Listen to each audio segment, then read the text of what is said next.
কি করবেন এ টাকা দিয়ে? যদি কবর নিয়ে যেতে পারেন, আখেরাতে কাজে লাগে, তাহলে তো এটা ব্যাপার ছিল। তা তো পারবেন না। আপনি বলবেন না পারলে কি হয়েছে, ছেলে মেয়ে খাবে, ছেলে মেয়ে ভোগ করবে নিশ্চিত। বহু মানুষ সম্পদ রেখে চলে গেছে, তার ছেলে মেয়েরা ভোগ করতে পারে নাই, হাতে বুতে অন্য মানুষ খেয়ে ফেলছে, আছে না নাই?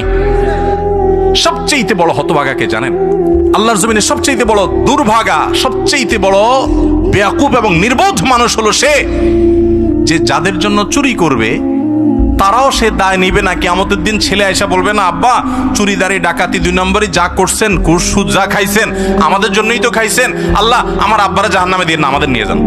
বলবে না ভাই, কোরআন বলেছে ইয়াউমা ইয়াফিরুল মারউ মিন আখিহি ওয়া উম্মিহি ওয়া আবিহি ওয়া সাহিবাতিহি ওয়া বানি।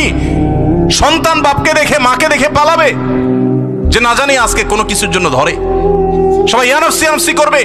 যাদের জন্য চুরি করবেন ওরাও দায় নিবে না। আপনার মতো নির্বোধ কে হতে পারে?